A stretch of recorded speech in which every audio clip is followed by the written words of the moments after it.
Hi, my name's John. Welcome to a review of an Artec DC digital TIG welder.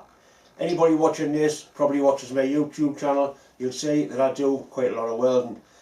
I'm not a welder, I'm a motor mechanic by trade that pisses about. That being said, I did work in motorsport for quite a while and I have done a lot of TIG welding. I have done quite a few reviews for Artec. I haven't done much in the last 2 or 3 years. Rob, the managing director, asked us if I would like to have a look at one of the new welders, so I said yep, send it up by all means. I'll open the box, see what's in there, we'll set it up, do some welding, not to show you how to weld, just to show you what the machine's capable of, so you can get the best out of it.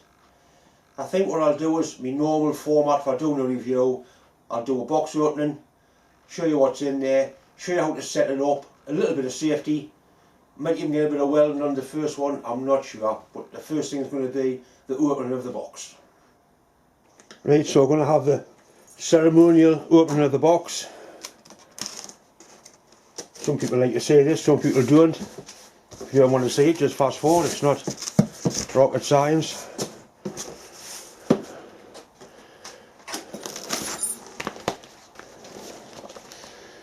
Instruction book,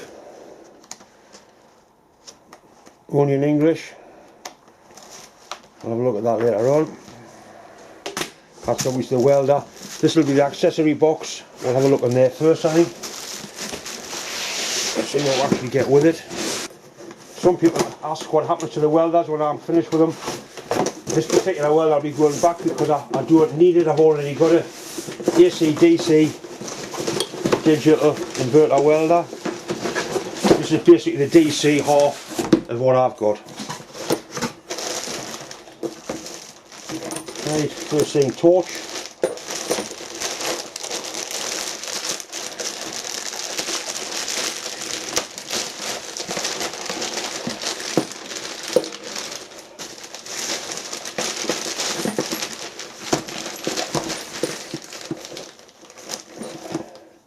Flex head torch. Power connector. That wire there goes into your switch port for your 2T and 4T. They've sent us a pedal, so I'll be actually going to use a pedal. So much for the torch. Standard gas hose, the standard regulator. I'm going to use my regulator because this will be kept new, so it goes back in the box. And someone will be able to get a bargain on a second-hand welding set. Earth lead, nice copper earth lead, no cheap aluminium stuff. Didn't plug, all standard stuff. Once again, I'll just use my earth lead. That's a stinger for stick welding. The welder's very good for stick welding. Very controllable. It's got lots of features on, hot starts, and it's got a dig feature, which we'll talk about later on. I'll be doing some stick welding. The basic starter pack, electrodes, some ceramics, some back caps for the torch.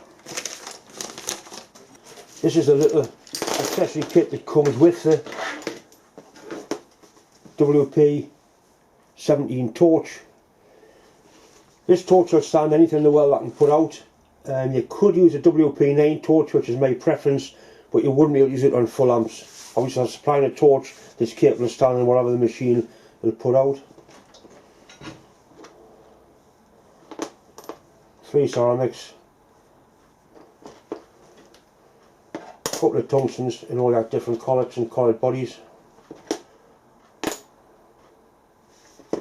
I use 2.4 tungstens for everything, basically, and just grind them nice and sharp. Simple enough how they go together.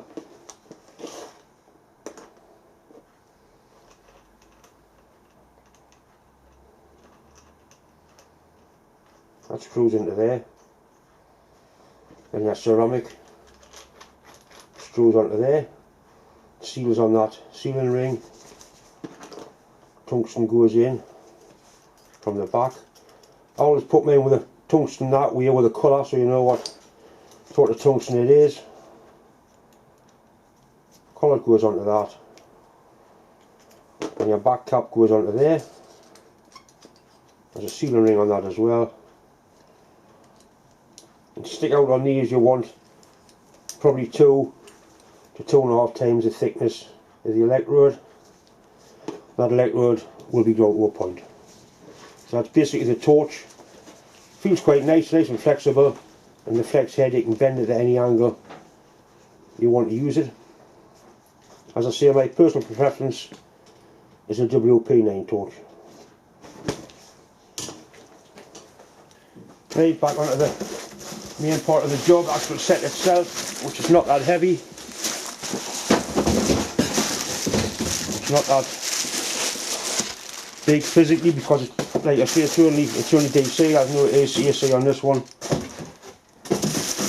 You can weld mild steel, stainless steel, copper, but you can't weld aluminium.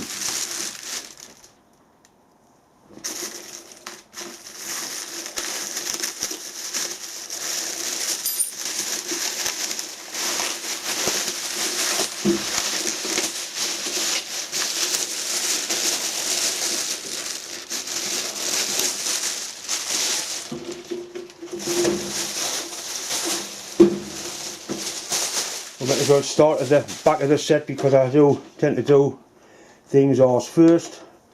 On off switch, power cable, there's no plug on it. This runs on for 13 amp supply. You don't need anything special, it's a straightforward 13 amp plug. That's where your gas goes in. That's an earth point. You can put an earth from this to your bench if you had problems with interference. Front of the set.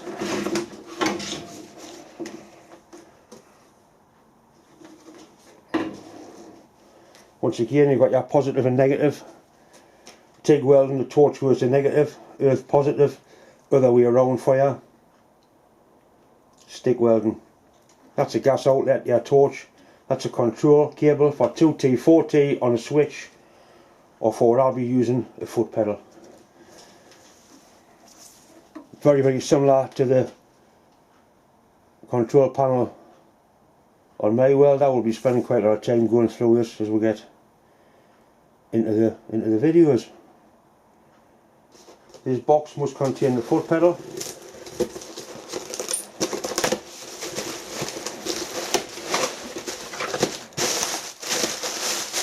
You can keep these for the grandchildren to burst. I certainly enjoy doing that.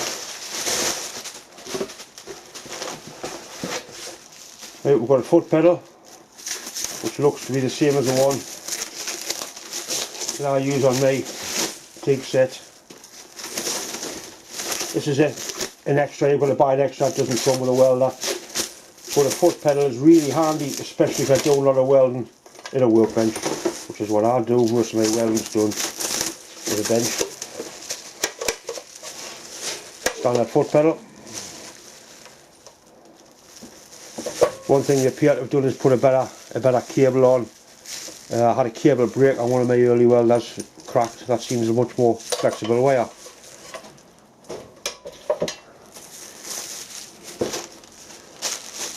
Right, there's more bits and pieces in here. You can see I'm going to send some special lenses up.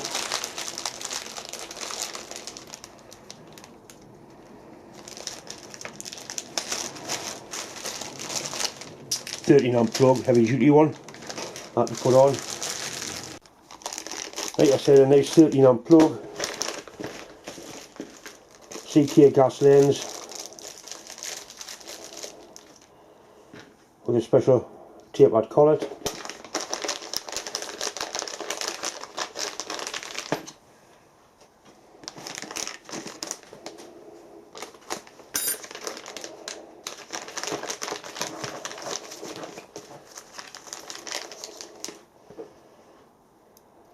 Smaller gas lens, and this is the latest thing in ceramics. Look at the size of that baby. You're going to get a good gas shield off that.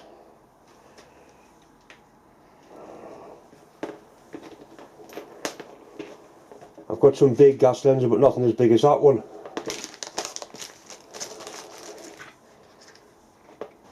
I've brought the welding set up to the other part of my workshop where I do all the welding and cutting, where all the dirty work gets done, I suppose I would call it. I put a plug on, supplied 13 amp plug. This welder just needs a 13 amp supply to run. You get a full 160 amps from 13 amp plug. The welder has got a carry handle on it. If this was made set, I would cut that off. It's annoying. What I'm going to do is hook this up to my gas supply. I'll use my foot pedal and my earth. Just the old stuff will be kept good because the welder's going back.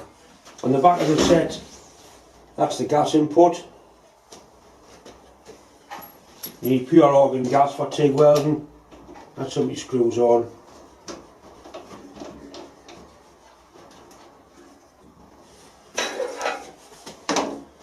It doesn't take a great lot to seal it.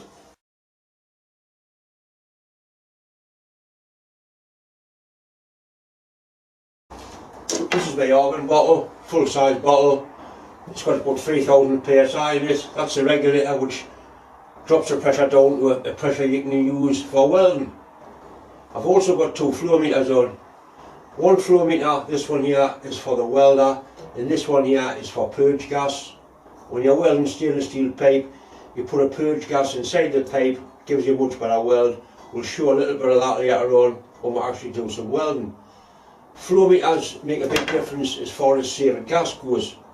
I'm sure if you ask our tech, they would send you one with a welder because they're not greatly expensive.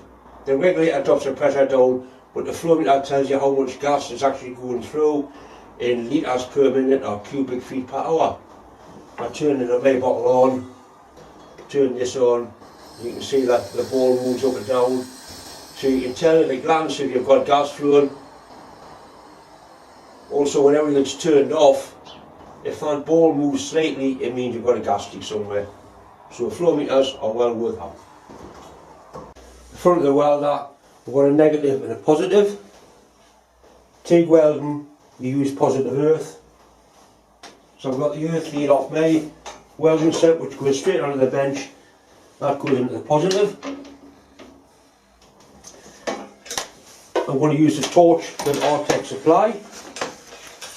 That goes in to the negative.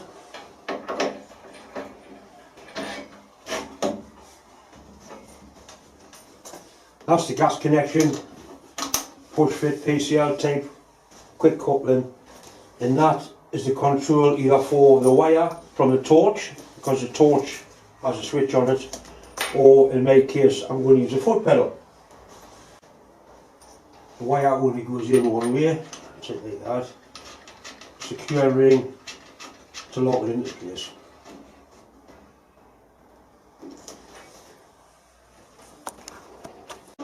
Power it up. It's got a cooling fan that runs all the time. It's not excessively noisy, in fact it's relatively quiet. This digital display looks a little bit daunting at first, but it's very simple to use. One or two buttons and a dial, very straightforward. In the next video I'll be going through what all the various parameters are. We'll actually do some welding. I'll get some shots to a welding screen to show you what it welds like. Not to show you how to weld, just to show you what the machine's capable of doing. Anyway, I hope you enjoyed part 1 of the video. Part 2 will be along fairly shortly.